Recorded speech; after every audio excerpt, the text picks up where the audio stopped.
예, 시청자 여러분, JTBC 뉴스룸을 시작하겠습니다.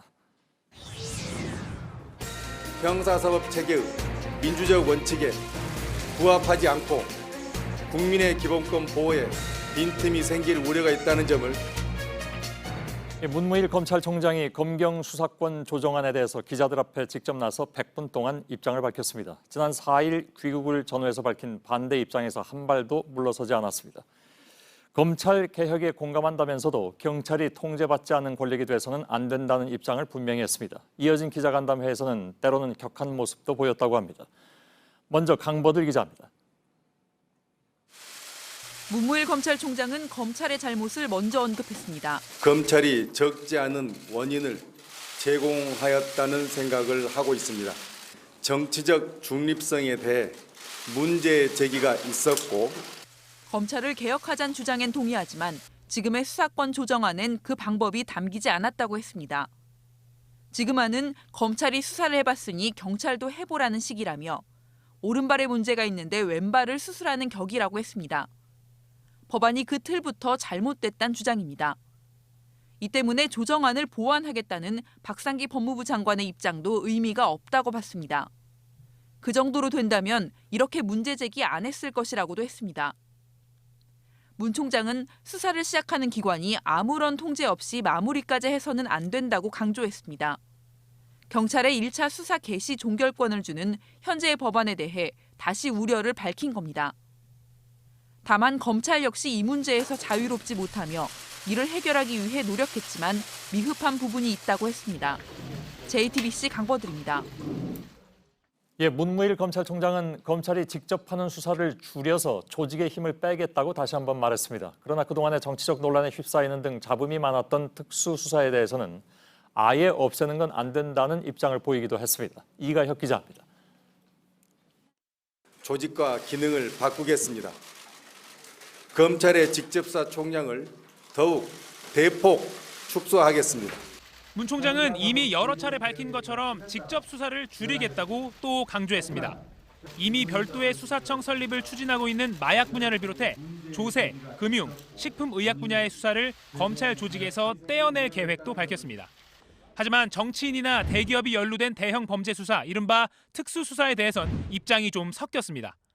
문 총장은 일단 특수부는 서울중앙지검과 지방주요청에 몇 개 정도가 남지 않을까 한다며 큰 틀에선 역시 줄이겠다는 뜻을 밝혔습니다.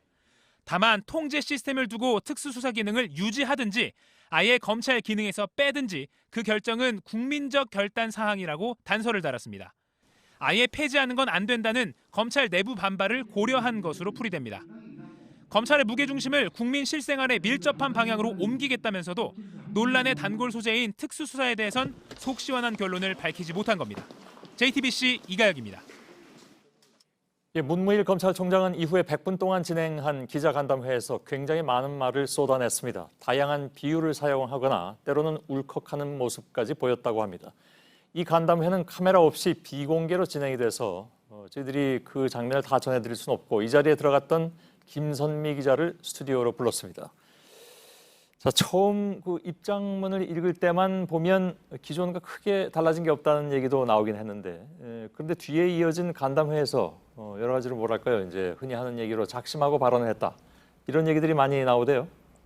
네, 그렇습니다. 문 총장은 우선 다양한 몸동작을 사용하기도 하고 또 다양한 비유를 들어서 최대한 쉽게 그리고 적극적으로 설명을 하려고 노력을 했습니다. 예를 들어서 현 수사권 조정안에도 이 검찰이 경찰 수사를 사후적으로 통제할 장치가 있다, 이런 주장에 대해서 소 잃고 외양간을 고칠 수 있으니 걱정하지 말라는 것이다, 이렇게 표현을 하기도 했습니다. 또 프랑스 혁명과 영국 명예혁명을 언급하기도 했는데요. 이때 수사의 시작과 종결을 같이 해서는 안 된다는 원칙이 세워졌는데 현재 수사권 조정안에는 경찰이 이 두 가지를 다 하게 돼 있다, 이렇게 비판을 하기도 했습니다. 이 문 총장은 예상 질문 100개 정도를 미리 뽑아서 직접 답을 쓰면서 대비를 했다고 전해지고 있습니다. 준비 상당히 많이 했던 모양이군요. 그런데 오늘 뭐 좀 화제가 됐던 장면 중에 하나는 자신의 그 양복, 그 자켓 또리를 벗어서 흔들면서 이렇게 얘기한 것도 화제가 됐는데 그건 어떤 상황이었습니까? 네, 기자 한 명이 이 검찰이 정치 권력에 흔들린 측면이 있지 않냐 이렇게 질문을 했습니다. 예. 이 질문을 듣던 문 총장이 갑자기 웃옷을 벗기 시작해서 기자들은 처음에 더워서 그런가 하고 생각을 했는데요. 예. 그런데 문 총장이 갑자기 일어나서 이렇게 옷을 들고 이렇게 흔들기 시작했습니다. 아, 자신의 옷을. 네, 맞습니다. 예. 옷이 흔들린다. 그런데 흔드는 것은 어디인가라고 반문을 했는데요. 예. 이 정치적 중립은 이 옷을 보고 말을 하면 안 된다. 이 흔들리는 게 어디서 시작되는지를 잘 봐야 한다라고 덧붙인 겁니다. 예. 다시 말해서 흔들리는 옷을 검찰에 그리고 흔드는 손을 권력에 빗대서 이 검찰뿐만 아니라 그 위에 있는 권력도 문제라고 주장을 한 겁니다. 예. 흔드는, 그러니까 쉽게 말하면 흔드는 몸통은 권력이다, 정치권이다, 그렇습니다. 이런 얘기인가 보죠. 마지막엔 뭐 울컥해서 목이 맸다고도 하던데 그건 왜 그랬습니까?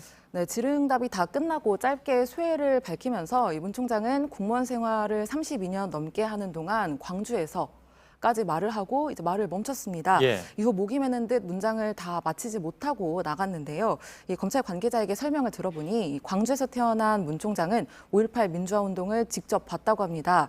그래서 검사가 된 뒤에도 이 민주주의 원칙을 실현하려고 노력을 했고 예. 이번 조정안에도 이런 원칙이 적용됐으면 좋겠다라는 말을 원래 하려고 했었는데 감정이 북받쳐서 이 말을 끝맺지 못했다고 합니다. 예. 자, 그럼 오늘 이 간담회에 대한 검찰의 내부 반응은 어떻게 나오고 있습니까? 대검찰청 간부들은 예상보다는 발언 수위가 셌다 이렇게 평가를 했습니다. 예, 예. 최근에 박상기 법무부 장관이 검사장들에게 이메일을 보낸 것에 대해서 직접적으로 반박한 것이 그중에 하나가 될 수 있을 텐데요. 예. 이 박 장관이 정확하지 않은 정보나 팩트 그리고 외국의 제도를 예로 들면서 주장하는 것은 진실을 호도할 수 있다라고 했습니다. 예. 이에 대해서 문 총장은 오늘 그런 식이면 검찰은 입을 닫고 있어야 한다. 그렇게 말하는 것은 바람직하지 않다고 생각한다. 이렇게 언급을 했습니다. 예. 사실 뭐 기자간담회라고 하면 보통 그렇게 긴 시간을 생각하진 않는데 100분이라는 시간도 그렇고 본인이 굉장히 좀 할 말이 많이 있긴 있었던 모양입니다. 예, 알았습니다. 여기까지 듣죠. 김선미 기자였습니다. 문 총장의 발언에 대해서 경찰은 공식 입장을 내놓지는 않았습니다. 그러나 내부적으로는 할 말이 있으면 국회로 와서 얘기하라면서 반발하는 기류가 거세다고 합니다. 류정화 기자의 보도입니다.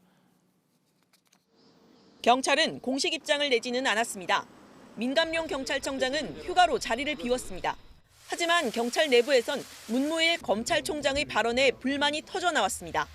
국회에서 오랫동안 진행되어 온 논의를 무시하고 시대착오적인 특권을 내려놓지 않겠다는 태도라는 겁니다. 경찰청 관계자는 수사권 조정에 대해 1년 넘게 논의가 이뤄졌다며 검찰총장이 이제 와서 법안을 처음 보는 것처럼 반대하는 건 이해하기 어렵다고 했습니다. 또 검찰의 직접 수사 축소에 대해서도 말로 할 게 아니라 법률로 정해야 할 문제이고 수사권 조정안에 이미 반영돼 있다는 주장도 나왔습니다. 다른 경찰 관계자는 민주적 절차를 강조한 문 총장 발언을 두고 검찰도 할 말이 있으면 민주적으로 국회에 나와서 하라고 말했습니다. 앞서 민감용 경찰청장 역시 국회에서 여러 당사자의 의견을 듣고 국민의 뜻에 따라 입법이 마무리되길 바란다고 밝힌 바 있습니다. JTBC 류정화입니다.